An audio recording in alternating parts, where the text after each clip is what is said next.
Hare Krishna, Hare Krishna, Krishna Krishna, Hare Hare, Hare Rama, Hare Rama, Rama Rama, Hare Hare.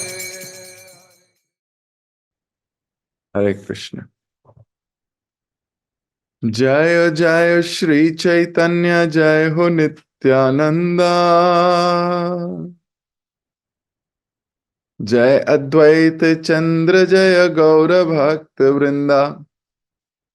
जय जय श्री चैतन्य, जय हो नित्यानंदा, जय अद्वैत चंद्र, जय गौर भक्त वृंदा। जय जय श्री चैतन्य, जय हो नित्यानंदा, जय अद्वैत चंद्र, जय गौर भक्त वृंदा। हरे कृष्ण। तो आप सभी भक्तों का बहुत बहुत हार्दिक स्वागत। हम लोग पढ़ रहे हैं श्री चैतन्य भागवत, श्रील वृंदावन दास ठाकुर द्वारा रचित एक बड़ा अद्भुत, रसीला, प्रेम प्रदान करने वाला, दिशा देने वाला ग्रंथ। कल हमने पढ़ा था कि किस प्रकार हरिदास ठाकुर जेल में भी गए और वहां सब के सब जो कैदी हैं उन्हें प्रणाम कर रहे हैं, प्रणाम करके उनकी कृपा ले रहे हैं। हरिदास ठाकुर उनको कुछ ज्ञान की बात कहते हैं। एक भक्त का अर्थ ही यही है, एक वैष्णव है ही वही जो जहां जाए कृष्ण प्रचार करे, कृष्ण के विषय में बात करे, कृष्ण से प्रेम उजागर हो सके वो कार्य करे। तो बहुत खूबसूरत प्रवचन, बहुत सुंदर बातें हरिदास ठाकुर ने उन कैदियों को कही।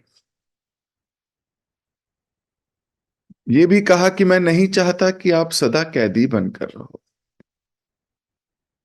हरिदास ठाकुर कह रहे थे, मैं चाहता हूं कि आपके हृदय में भौतिक भोग के प्रति अरुचि आ जाए। इस संसार को एंजॉय करने की जो प्रवृत्ति है, इस संसार की चीजों को देख के जो उनमें आनंद लेने की प्रवृत्ति है, ये खत्म हो जाए और रुचि उत्पन्न हो जाए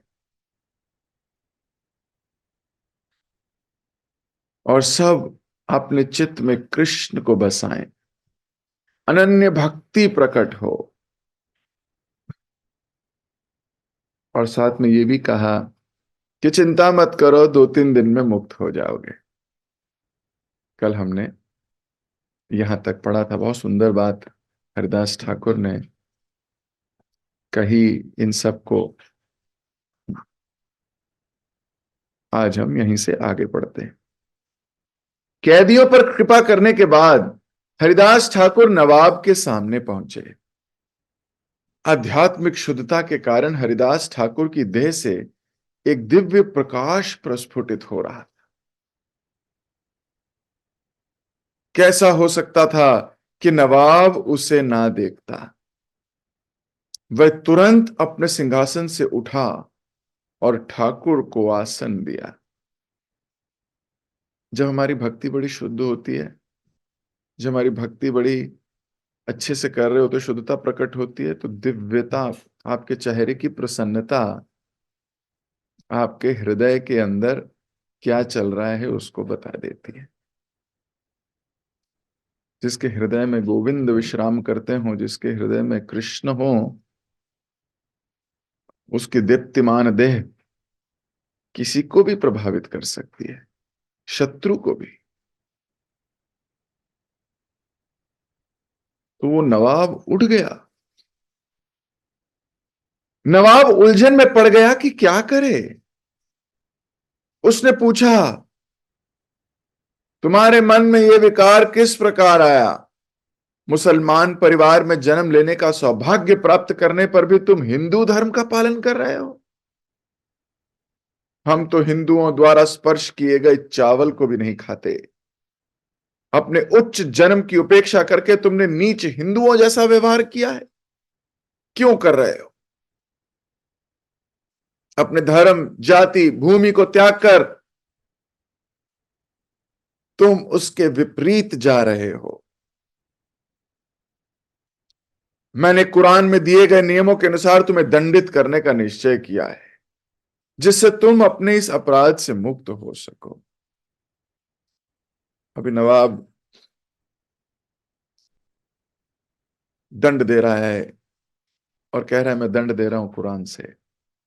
कह रहा है कि तुम मुसलमान जैसे उच्च परिवार में जन्म लिए हो और क्या हिंदुओं जैसा काम करते हो, ऐसा बोल रहा है नवाब। हरिदास ठाकुर ने धैर्य पूर्वक नवाब के आरोप तथा धमकियों को सुना। वे जानते थे कि नवाब पूरी तरह भगवान की माया शक्ति के अधीन होकर ही बोल रहा है।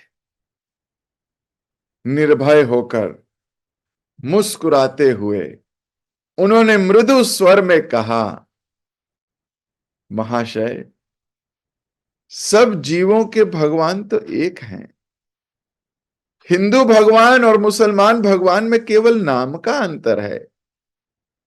चाहे हिंदू पंडित हो या मुसलमान मुल्ला, चाहे पुराण हो या कुरान, यह बात सर्वविदित है कि परमेश्वर नित्य, परम सत्य, पूर्ण तथा द्वंद्व रहित हैं और प्रत्येक के हृदय में निवास करते हैं। वह एक सर्वव्यापी परमेश्वर ही प्रत्येक वस्तु का नियंता है। व्यक्ति अपनी संस्कृति तथा शास्त्रों के अनुसार भिन्न भिन्न रीति से उसी एक भगवान को पूजता है।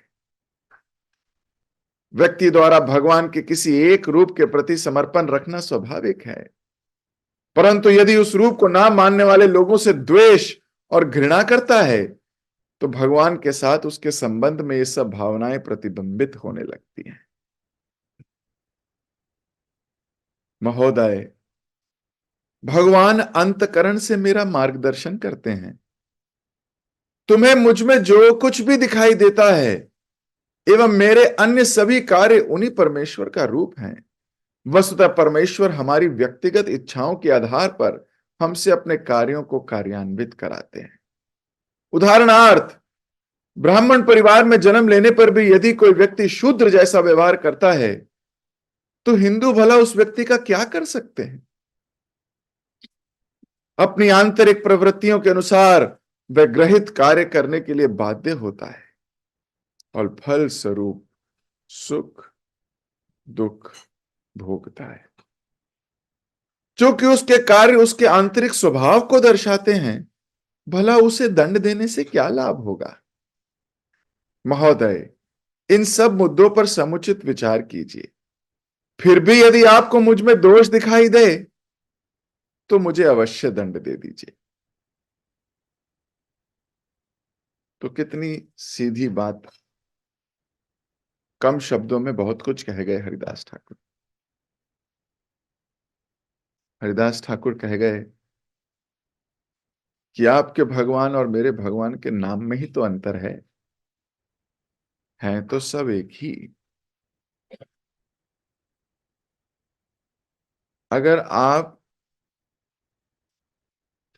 अपने घर का नाम कुछ रख दो तो घर का नाम तो जो आपने रखा वही रहेगा, लेकिन घर तो वैसे ही बना होगा, ईंटों से,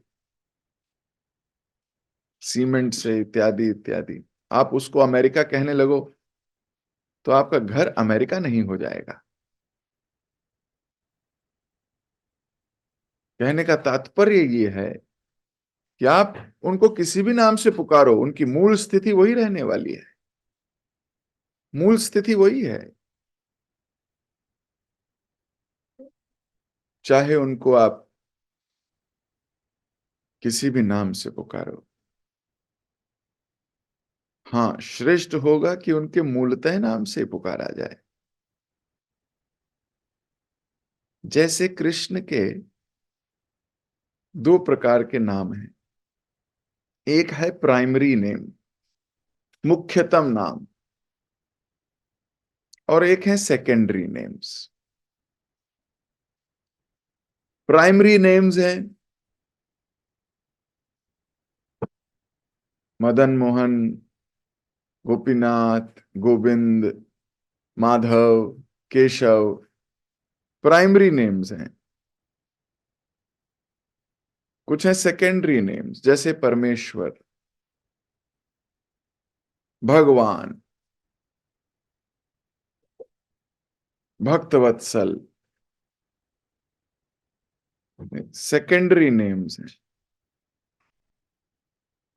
दोनों में फायदा होता है, लेकिन फिर भी primary names, Krishna, primary names लेने में ज्यादा लाभ मिलता है, कॉन्क्रीट है, स्पेसिफिक है।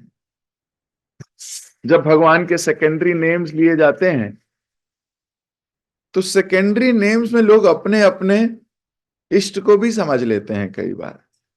जैसे बोला गया परमेश्वर, तो किसी के मन में अपने अपने धर्म के अनुसार कोई और ईश्वर की स्मृति बन जाती है।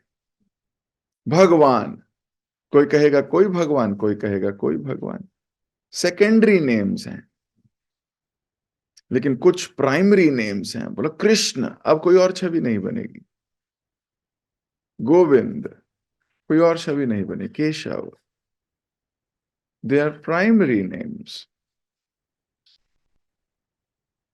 लेकिन यहां हरिदास ठाकुर को पता है कि ये जो नवाब है ये कुछ समझेगा नहीं प्राइमरी सेकेंडरी, इसको वही बताना चाहिए जितना इसके पाचक शक्ति में हो। तो बिल्कुल सरलता से कह रहे हैं, आप भी वही जानते हो, भगवान एक ही हैं। आप उन्हें किसी और नाम से पुकारिए, मैं किसी और नाम से, भगवान बदलने वाले नहीं हैं।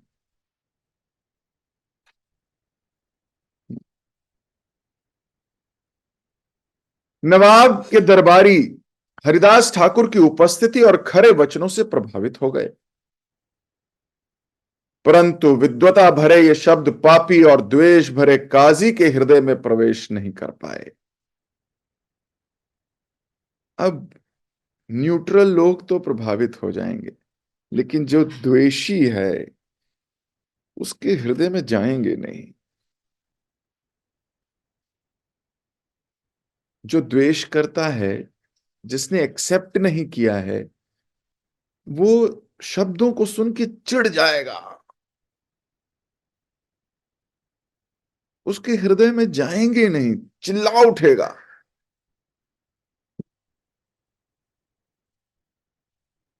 नवाब को देखते हुए उसने कहा, चाहे कुछ भी हो, आपको इसे दंड देना ही होगा। ये दुष्ट और पापी है, यदि इसे छोड़ दिया गया तो दूसरों को भी बिगाड़ देगा और हमारी जाति के लिए कलंक बनेगा। अभी उससे वो कह रहा है सुनने उनने की बात नहीं है, सुनो नहीं, इसको दंड दो। अब वो द्वेषी आदमी केवल दूसरे का बुरा ही चाहेगा। उस वक्त आदमी को पता नहीं क्या हो जाता है, वो माया के वेश में इतना आ जाता है, सही और गलत की पहचान भी भूल जाता है। पहले वो चाहता है कि उसको दंड मिले,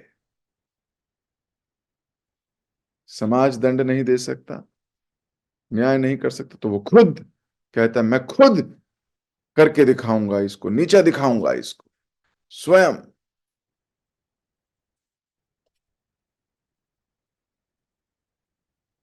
आगे बोल रहे हैं, यदि ये अपने ग्रंथों से प्रचार करने पर राजी हो जाए तो इसे छोड़ा जा सकता है। नवाब ने हरिदास से निवेदन करते हुए कहा, बंधु, तुम अपने धर्म पर लौटकर उसकी शिक्षाओं का प्रचार करो, तब तुम्हें किसी प्रकार का भय नहीं रहेगा। अन्यथा काजी के आदेश पर मैं तुम्हें दंडित करने के लिए बाध्य हो जाऊंगा। क्यों तुम चाहते ऐसा ही हो? हरिदास ठाकुर बोले, भगवान की इच्छा को कोई टाल नहीं सकता, हम सब अपने पूर्व कर्मों के फल भोग रहे हैं। इतना जान लो कि तुम विधाता के हाथों की बस एक कठपुतली हो। चाहे मेरे शरीर को काट कर लाखों टुकड़े क्यों ना कर दिए जाएं, चाहे मेरी मृत्यु क्यों ना हो जाए, फिर भी मैं हरिनाम का जप और कीर्तन नहीं छोड़ूंगा। हरिदास के इस निर्भय उत्तर को सुनकर नवाब ने काजी से पूछा, अब तुम्हारा क्या निर्णय है? द्वेषी काजी ने उत्तर दिया, इसे 22 बाजारों में कोड़ों से पीट पीट कर मार दिया जाए। इस अपराधी के लिए मुझे इससे उपयुक्त अन्य कोई दंड दिखाई नहीं देता। इस दंड के बाद भी यदि यह जीवित रहेगा तो मैं मान लूंगा कि इस महान विद्वान ने जो कहा है वह सत्य है।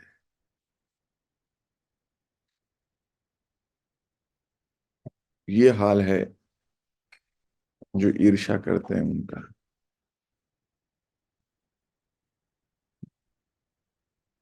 22 मार्केट में इसको मारा जाए। अब वास्तविकता में ये जो ईर्ष्या है ये है किससे?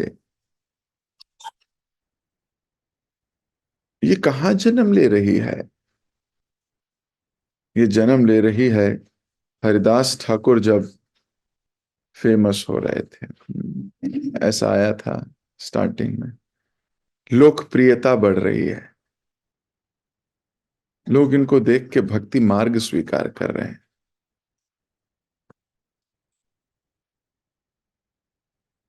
व्यक्ति सोचने लगता है कि इनको क्यों, मुझे मिलना चाहिए। वहां से ईर्ष्या उत्पन्न हो जाती, स्वयं प्रतिष्ठा पाने की इच्छा। जल्लादों को बुलाकर आदेश दिया गया, इसकी अंतिम सांस निकलने तक इसे कोड़ों से पीटो। सोचिए, 22 मार्केट। वहां का नियम यह था, 3-4 मार्केट में लोग मर जाया करते थे।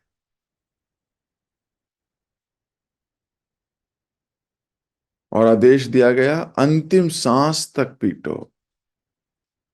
मुसलमान के हिंदू बनने पर मृत्यु दंड ही एकमात्र सजा है। जल्लाद हरिदास को घसीटते हुए ले गए और एक के बाद एक 22 बाजारों में निर्ममता से उनकी पिटाई करने लगे। जल्लादों के हृदय भगवान के इस शुद्ध भक्त के प्रति काली कटुता से भरे थे। पूर्णतः भगवान का समर्पित भक्त होने के कारण हरिदास ठाकुर निरंतर हरिनाम कीर्तन कर रहे थे।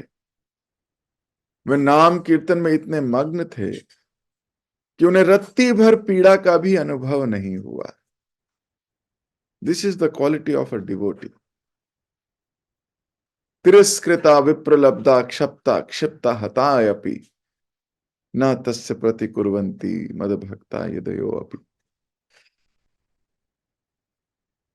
तिरस्कार भी किया जाए, इग्नोर भी किया जाए, उसको मारने का प्लान भी किया जाए, तो भी वह हंसते हंसते स्वीकार करता है। उसे पता ही नहीं क्या हो रहा है। वह तो भगवान के नामों के दिव्य आनंद में मग्न है।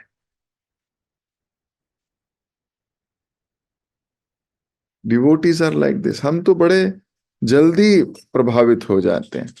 हल्का सा किसी ने हरे कृष्णा का जवाब नहीं दिया तो हम सोचने लगते हैं, पता नहीं मुझसे चिढ़ा हुआ है क्या। इतना सा इग्नोर करना भी उसको बर्दाश्त नहीं होता।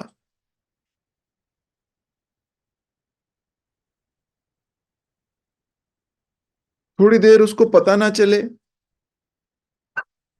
इग्नोर कर दिया, हरे कृष्णा नहीं बोला मेरे को, हंस के बात नहीं की मुझसे। ये एकदम से पता नहीं कैसे विकार आने लगते हैं और हम अपने आप को भक्त कहते हैं।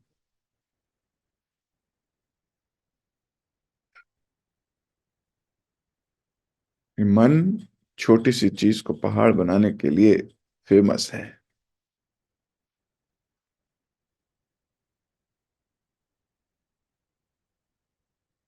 भक्त प्रतिकार नहीं करते। इसको हमें सीखना होगा, कंट्रोल करना। हरिदास ठाकुर कोई प्रतिकार नहीं कर रहे। हत्या हो रहा है, हत्या की प्लानिंग हो रही है। नगर के सज्जन लोग एक निष्पाप व्यक्ति पर हो रहे अत्याचार को सहन नहीं कर पाए। कुछ लोगों ने जल्लादों से रुकने की याचना की और कुछ ने भविष्यवाणी की कि यदि यह नहीं रुका तो पूरा राज्य विनष्ट हो जाएगा। कुछ लोग मुसलमान शासक को मरने का श्राप देने लगे और कुछ जल्लादों के हाथ पकड़कर उन्हें रोकने लगे। कुछ जल्लादों के पैरों पर गिरकर भीख मांगने लगे, तुम जो मांगोगे मैं दूंगा, बस इसे मत पीटो। परंतु पाषाण हृदय जल्लाद अप्रभावित बने रहे। बिना रुके वे एक के बाद एक बाजारों में हरिदास ठाकुर को घसीट कर कोड़े लगाते रहे। भगवान श्री कृष्ण की कृपा से हरिदास को पीड़ा का अनुभव नहीं हो रहा था। जैसा कि श्रीमद् भागवतम में बताया गया है कि प्रहलाद महाराज को भी पीड़ा का अनुभव नहीं होता था। इतना ही नहीं, इस पिटाई के दौरान हरिदास ठाकुर को उन जल्लादों पर दया आ रही थी। वे सोच रहे थे, हे भगवान, कृपया इन बेचारों पर दया रखना, जिससे मेरी पिटाई करने के लिए इन्हें दंड ना दिया जाए। सोचिए कितने परम दिव्य भक्त हैं ये। हमें कोई कष्ट देता है, हम तो पलट कर वार करते हैं, अच्छा पल चुप रहते हैं। लेकिन ये तो बहुत बड़ी श्रेणी हो गई कि ना तो वार कर रहे हैं ना चुप रह रहे हैं, उसी के लिए कृपा मांग रहे हैं कि ये जो अपराध कर रहे हैं, हे भगवान, इनको क्षमा कर देना, इनको इसका कोई दंड नहीं देना।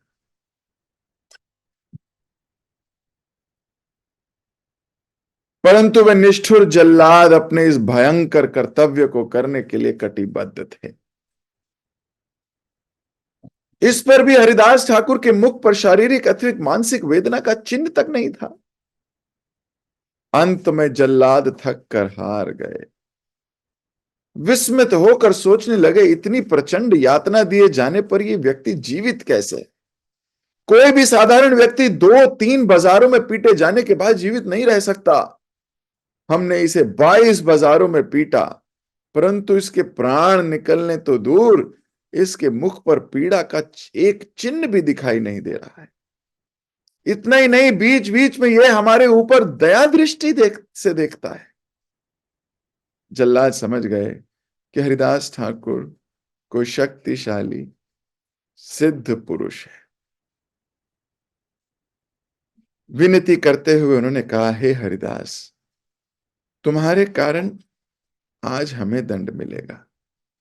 जब काजी देखेंगे कि हम तुम्हें मार नहीं पाए तो वे हमें मार देंगे। हरिदास ने उत्तर दिया, यदि मेरे जीवित रहने से तुम्हारे ऊपर ऐसा भयानक संकट आएगा तो ठीक है, मैं अपने प्राण त्याग देता हूं। यह कहकर हरिदास ठाकुर समाधि में लीन हो गए। शुद्ध भक्त के पास सारी सिद्धियां होती हैं। हरिदास का शरीर निश्वास निष्प्राण वहां पड़ा था। प्रसन्न होकर जल्लाद उसे नवाब के सामने ले आए। जब नवाब ने हरिदास को दफन करने के आदेश दिए तो काजी ने आपत्ति उठाई, नहीं, यदि इसे दफन किया तो इसे मुक्ति मिल जाएगी और ये स्वर्ग प्राप्त कर लेगा। मुसलमान परिवार में जन्म लेकर भी इसने नीच हिंदुओं का धर्म अपनाया है, इसे गंगा में फेंक दिया जाए, जिससे ये दूसरे हिंदुओं के साथ कयामत तक सड़ता रहे।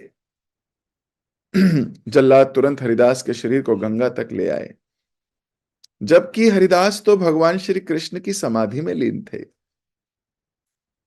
उस समय श्री कृष्ण हरिदास के शरीर में प्रविष्ट हो गए, जिससे वह इतना भारी हो गया कि कोई भी उसे हिला तक नहीं पाया। शक्तिशाली पहलवान एक हरिदास को गंगा में नहीं धकेल पाए। भगवत प्रेम की लहरों में गोते लगाते रहे हरिदास अपने चारों ओर की दुनिया से पूरी तरह अनजान थे। यह घटना इंद्रजीत द्वारा हनुमान को बंदी बनाने वाली जैसी है। हनुमान जी चाहते तो इंद्रजीत का ब्रह्मास्त्र से मुक्त हो सकते थे, परंतु ब्रह्मा जी के प्रति सम्मान दिखाने के लिए तथा रावण से भेंट करने के लिए उन्होंने स्वेच्छा से बंधना स्वीकार कर लिया। इसी प्रकार हरिदास ठाकुर चाहते तो काजी के दंड से बच सकते थे, परंतु इतना कष्ट सहकर उन्होंने हमें एक महत्वपूर्ण शिक्षा दी कि हमारे जीवन में कितने ही कष्ट क्यों ना आ जाएं, हमें भगवान के नामों का कीर्तन नहीं छोड़ना चाहिए। अगर ये कथा सुन के हमारे हृदय में ये भावना सुदृढ़ नहीं हो रही है तो हम बड़े मूर्ख हैं, बड़े अभागे हैं। हरिदास ठाकुर ने इतनी लीला रच दी, इतनी मार खाई, हम सबको ये बताने के लिए कि हरिनाम मत छोड़ना। हरिदास ठाकुर का ये श्रम व्यय हो जाएगा, वेस्ट हो जाएगा। हरिदास ठाकुर की ये लीला वेस्ट हो जाएगी अगर हम इस लीला से ये संदेश ना ले पाए कि कैसी भी परिस्थिति हो, हम भगवान को नहीं छोड़ने वाले, नहीं छोड़ने वाले।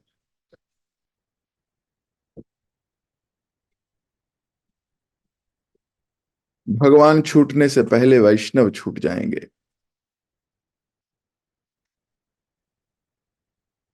हम नहीं छोड़ेंगे कभी भी, ना तो वैष्णवों को ना कृष्ण को। हरिदास ठाकुर 22 मार्केट में पिटे हैं, बेइज्जत किए गए हैं, लेकिन फिर भी अपना मूल स्वभाव, अपने मूल तत्व सिद्धांत पर, कृष्ण प्रेम पर एक भी डाउट नहीं आया। हमें तो थोड़ा सा कष्ट आता है, हम या तो हम सोचने लगते हैं या दुनिया आके सोचवा जाती है कि आप तो भक्त हैं, आप पर भी इतना कष्ट आ रहा है, आप तो डिवोटी हैं। अगर आप पे भी इतना कष्ट आ रहा है तो फिर डिवोटी बनने का क्या फायदा? क्योंकि लोग भौतिक लाभ देखते हैं, भक्त भौतिक लाभ नहीं देखता। भक्त इसलिए थोड़ी बने थे कि सारे पापों से मुक्त हो जाएंगे और अब जीवन में कोई कष्ट नहीं आएगा। अगर इस उद्देश्य से बने हो फिर तो बिजनेसमैन हो, भगवान के साथ भी बिजनेस करना चाहते हो, छल जाएंगे भगवान आपको।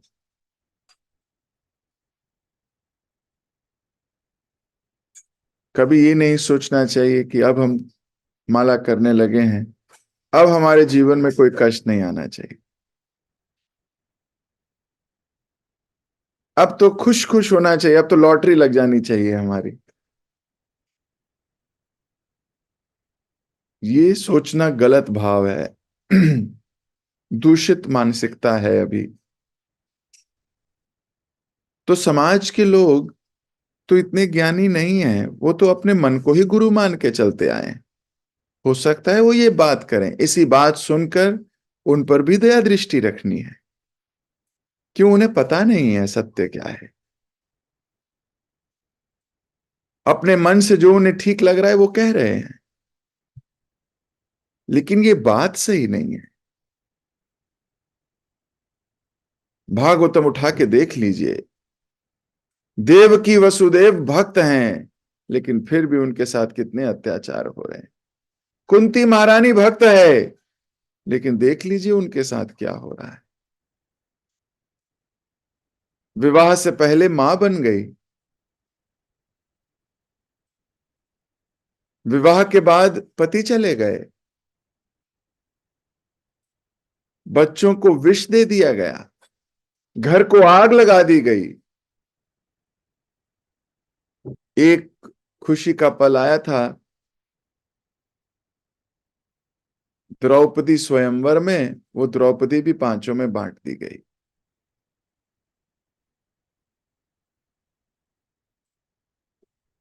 अज्ञातवास में उनके बच्चे नौकर बन के रहे। कोई अस्तबल में घोड़ों को साफ करता है, उनका मल मूत्र उठा रहा है।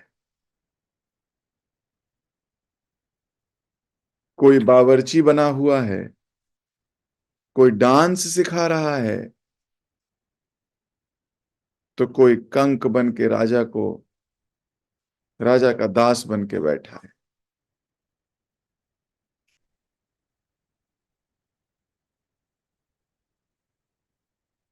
और फिर भी कुंती महारानी की प्रार्थना है, विपदा संतु तत्शाश्वत तत्र तत्र जगत गुरु,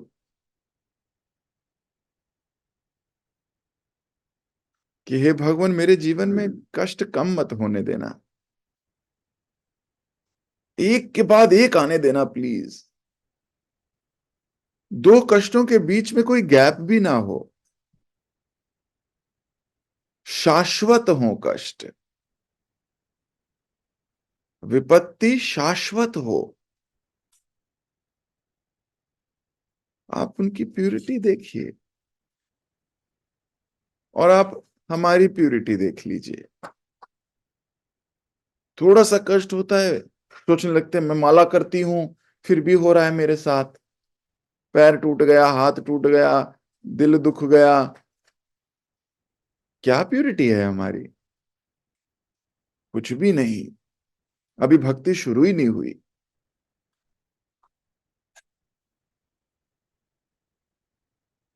उसकी वजह से ये कष्ट हो रहा है मेरे को, इसकी वजह से ये कष्ट हो रहा है मेरे को।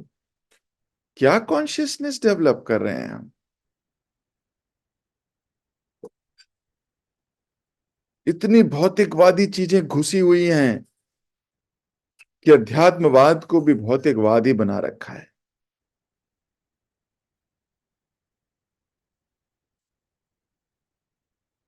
और हरिदास ठाकुर को देखिए, एक क्षण के लिए भी ये इच्छा नहीं हो रही कि भगवान मैं तो आपका भक्त हूं, आप मेरे साथ क्या कर रहे हो।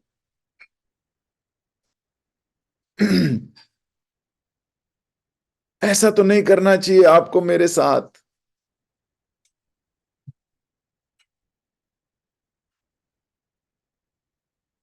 अपनी कॉन्शियसनेस में झांकिए, अपनी कॉन्शियसनेस में झांकिए। तो मैं अपनी वाणी को यहीं विराम दे रहा हूं, समय हो गया काफी। आप लोगों से फिर मुलाकात होगी, इसी कथा को हम जारी रखेंगे कल। जगत गुरु शिल प्रभुपाद की जय, श्री चैतन्य भागवत की जय, श्री वृंदावन दास ठाकुर की जय। हरे कृष्ण।